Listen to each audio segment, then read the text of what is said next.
how do you see this affecting the ACC? Because when we talk about the revenue sharing, it's like the 20.5 million. That's not the minimum. That's the ceiling, right? So, I mean, are all the ACC programs going to have 20.5 million to share with their athletes every year? Does that put the ACC at a disadvantage compared to the SEC and the Big Ten? I'm curious what Kenton would probably know best about this, but do we really think Wake Forest? No. I'm just going to throw out 3 schools here, and you tell me what you think. Wake Forest. No, absolutely. Virginia, like football for Virginia, it's maybe that's iffy. That's a tough possibly. One. Yeah, I think they might be. It's a state school. It's bigger. Wake Forest, I don't feel very good about. And then if you really want to look at like Boston College, like I'm not sure about that one either. So, it's rough. If you have a really good basketball, like Virginia's got basketball, like you're waiting with that been as good, but they won a national title. They've been really good. So there's a little bit of a different look at that. But Wake Forest, like their NIL, and I'm not trying to be mean, is not good. Right. So they could be the bottom dragger in this league moving forward. I mean, their head coach left, didn't want to deal with it and all this stuff, and they didn't have a lot of NIL anyway. So I think that the 20.5 could be detrimental to a few teams. However, Clemson, Miami, Florida State, I mean, from what we've heard with Kenton's least favorite school in Chapel Hill, they've got NIL now. Yeah. NC State's the one that's right there in the middle that I'm curious about. I haven't heard much about that. I'll let Kenton speak to that. But those schools should all hit that every year. And then in addition, their collectives should pick up. And there's a lot, I'll get into the due diligence, how this works. It becomes a ridiculous bureaucracy. I know everybody's shocked with that with government. But those entities will have the opportunity to give guys and gals their own endorsements on the side as well. They just got to go through the clearing. It's annoying, but they should have plenty. Those programs I'm not worried about. Duke's another one that's interesting because they've committed to football allegedly. I don't know where that's going. That's long term, but obviously basketball is Duke basketball. Virginia Tech, we'll see. Not Georgia Tech. I need to see more. Like Georgia Tech should be a recruiting machine. It's in Atlanta, and it never is. So I don't think their NIL is that great. So we'll see. But Syracuse is the other one. Haven't heard great things from Jackson Holzer about Syracuse NIL, but I've heard it's gotten a little better.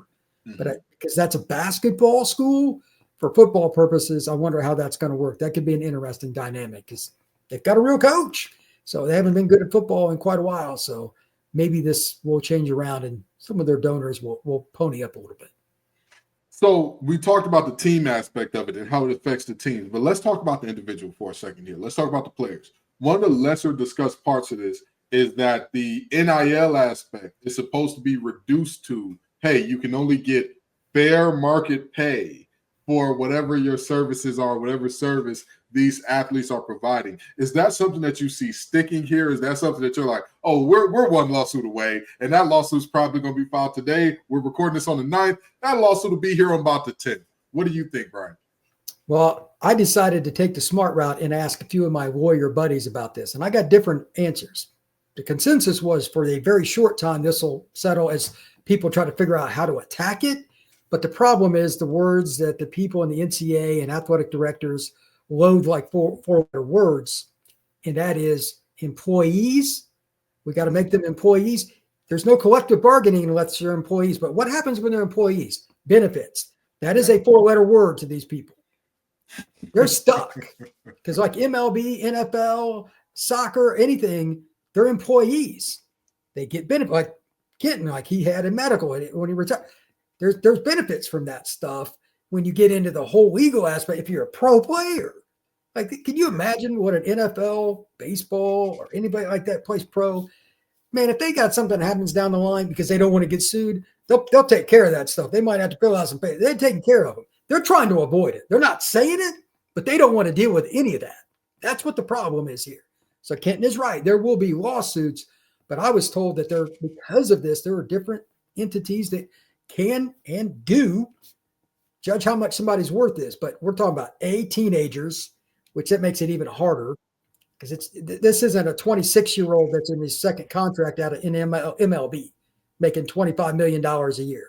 It's a different kind of deal. And secondarily, if the local car dealership wants you to do 10 ads, who's to say that what they're going to pay isn't value to them? It's just right. So I think Kenton's point is right. And this is where it gets murky. For those that don't know, any deal, this is hilarious, that is over $600 has to go through the clearinghouse if it's part of your collective. Well, every deal is over $600. How are they going to have the manpower to do that? The slowness of it, to Kenton's point, like, that's going to make this really annoying. Really annoying. So I don't know how they're going to do this because these kids got to make timely decisions. And in my experience, this stuff is not quick at all. That does not work. So I'm going to tell you what's going to happen, and they're going to try to get away from this and say it's not. There's just going to be a bunch of cash payments again because they're not going to wait on that. That's coming because they're not going to wait on this clearinghouse, especially like we just talked about. Pittsburgh had 10 commitments. Well, some of those kids got deals. They got to get cleared now, and that's fine. But do you really think these kids are going to wait? Because the spots are getting filled up at other schools. If I don't get this deal here, it doesn't work out. Well, the other 3 schools I'm looking at, that's not how this works. So the clearinghouse has a disastrous problem during specific times of year too. And right now is commitment season. And they're just getting ready to start at July 1st. Well, some of these kids are committing between July 1st and July 10th. Timing is awful because nothing starts fast. They're not going to be churning out, oh, that's check mark, that's an X. That's not how it works. You got hundreds and hundreds of athletes just in football. That doesn't count soccer and all the other stuff. Good luck. I said we hire Kenton to be the guy that supervises how fast they do this stuff and see how that goes. Well, for a nominal fee, I'll be checking off lots of checks. I'll be approving lots of checks for sure. I'm expecting more antitrust lawsuits because just to me, the idea of trying to define what fair market value is, it sounds very un-American. Like we're in a free market.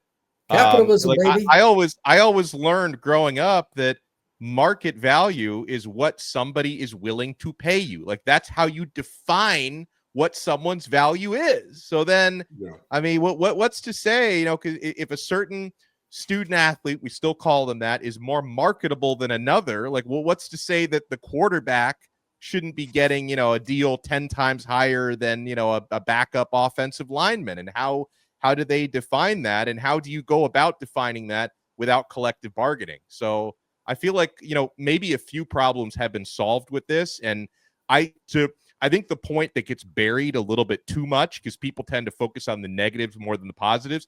I think the positive of the $2.8 billion in back pay that's going out to hopefully Kenton and others, I think that's a positive that should not be overlooked here. But I also feel like this settlement, it tries to solve every problem with one settlement. And I don't think there's a way to do that without creating 100 more problems. It's like the Hydra. You cut off one head and then 2 new heads emerge. Yeah, most definitely. So let me ask you this on the recruiting front, Brian. We talked about schools that we think will do well, schools that, won't do well and all that. But I want to focus on the players just one more time here. Is there any position group that you see getting a big pay bump potentially as a result of the House settlement being approved? And any position group where you say, hey, they're making big bucks now, but you better snatch and grab it while you can as a result of this 20.5 being labeled as the cap you can pay for a team? You're going to like this a lot, Kenton. It's going to be the big guys because in the last couple of portal cycles, what have we talked about on this show and others?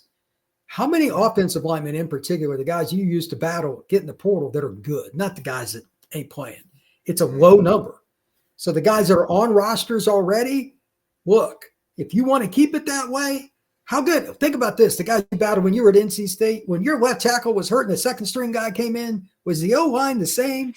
No, man. There's a whole different ball game. That's what I'm saying. So those guys will get paid. And then the easy low-hanging fruit answer in certain situations, like if your quarterback leaves, it's one thing, you're not going to be as good. But the political structure of that, we know what your boost, like the phone calls to the AD from your top boosters, he doesn't even want to look at his screen on his phone because he's afraid of what do you mean we lost our quarterback? I already donated this. So the quarterback position, because if you don't have that, you're done. I think they're going to get paid too. I'm curious on some of the other spots, but linemen on both sides of the ball, you got to have it. And quarterback, yeah, I think they're going to do very, very well.